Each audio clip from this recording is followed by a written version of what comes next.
بس اتنا بھلا کرنا ہر ایک سے محشر میری معاف عطا کرنا، وہ وقت قیامت جب ہر اپنا پرایا۔ ناظرین گرامی، السلام علیکم ورحمۃ اللہ وبرکاتہ۔ میں ہوں آپ کا میزبان انصار عزیز ندوی، اور آپ اس وقت سیدھی بات ٹی وی چینل کے جاری پروگرام پیغام فرقان کی 37ویں قسط ملاحظہ فرما رہے ہیں۔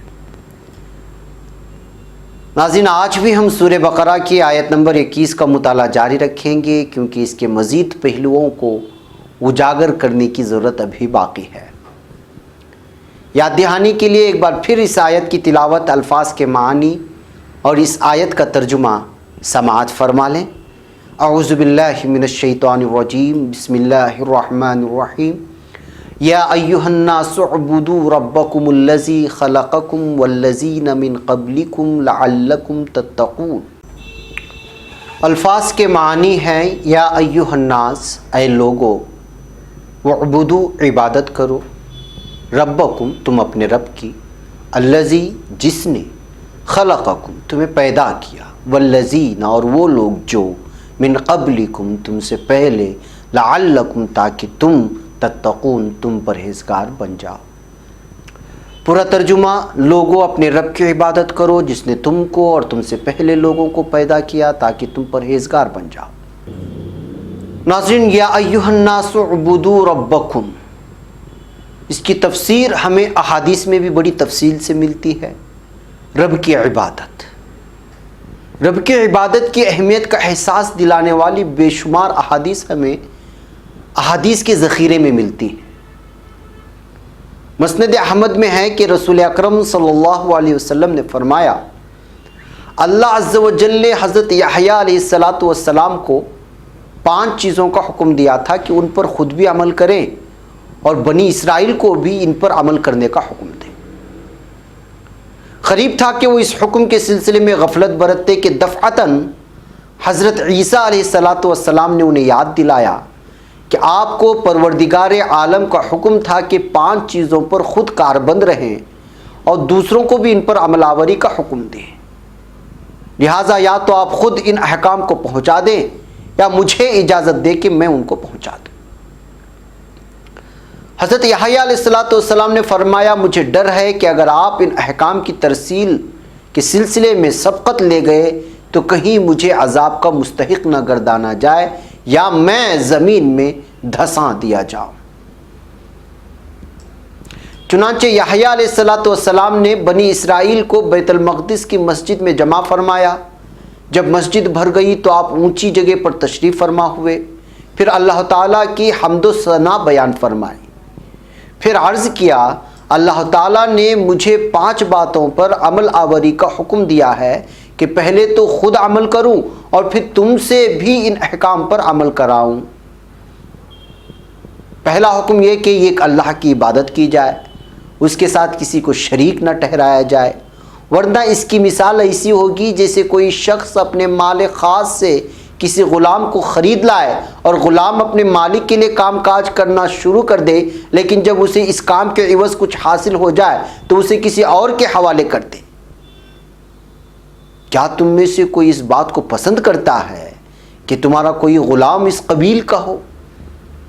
ٹھیک اس مثال کے مصداق تمہارا پیدا کرنے والا، تمہیں روزی دینے والا، تمہارا حقیقی مالک و خالق اللہ تعالیٰ وحدہ لا شریک ہے، تو تم کیسے کسی اور کو اس کا شریک ٹھہرا سکتے ہو؟ بس تم اسی کی عبادت کرو اور اس کے ساتھ کسی کو شریک نہ ٹھہراؤ۔ دوسرا حکم یہ کہ نماز ادا کی جائے۔ اللہ تعالیٰ کی نگاہ بندے کی طرف ہوتی ہے، اس لیے ضروری ہے کہ جب تک وہ حالت نماز میں ہے ادھر ادھر منہ نہ پھیرے، یعنی ادھر ادھر متوجہ نہ ہو۔ خبردار، جب تم نماز میں ہو تو ادھر ادھر التفات سے پرہیز کرنا۔ تیسرا حکم یہ کہ تم روزے رکھا کرو۔ اس کی مثال ایسی ہے جیسے کسی شخص کے پاس ایک تھیلی ہو جو مشک سے بھری ہوئی ہو اور جس سے اس کے تمام ساتھیوں کے دماغ معطر ہو رہے ہوں۔ یاد رکھو روزے دار کی منہ کی خوشبو اللہ تعالیٰ کو مشک کی خوشبو سے بھی زیادہ خوشبو والی ہے اور اللہ کو پسند ہے۔ اور چوتھا حکم یہ کہ صدقہ دیتے رہا کرو۔ اس کی مثال ایسی ہے جیسے کسی شخص کو دشمنوں نے قید کر لیا ہو اور گردن کے ساتھ اس کے ہاتھ باندھ دیے ہوں تاکہ اس کی گردن مار دی جائے، اور جب اسے اس مقصد کے لیے لے جایا جانے لگے تو فریاد کرے کہ تم مجھ سے فدیہ لے کر مجھے چھوڑ دو۔ چنانچہ جو کچھ اس کے پاس تھا کم ہو کہ زیادہ سب دے دلا کر اس نے اپنی جان چھڑا لی ہو۔ مطلب یہ کہ صدقہ بھی اسی طرح حفاظت کا ضامن بنے گا جس طرح مذکورہ قیدی فدیہ ادا کر کے اپنے قتل ہونے سے محفوظ رہ گیا۔ پانچواں حکم یہ کہ بکثرت اس کے نام کا ذکر کیا کرو۔ اس ذکر الہی کی مثال اس شخص کی سی ہے جس کے پیچھے تیزی کے ساتھ دشمن دوڑتا ہوا آ رہا ہو اور وہ ایک مضبوط قلعے میں گھس گیا ہو اور جس کے نتیجے میں وہاں اسے امن و امان میسر آئی ہو۔ مطلب یہ کہ ذکر الہی کی کثرت سے ایک ذاکر شیطان سے محفوظ رہتا ہے۔ اس تفصیل کے بعد خود رسول اکرم صلی اللہ علیہ وسلم نے فرمایا، اب میں تمہیں 5 باتوں کا حکم کرتا ہوں جن کو انجام دینے کا حکم جناب باری تعالیٰ نے مجھے بھی دیا ہے۔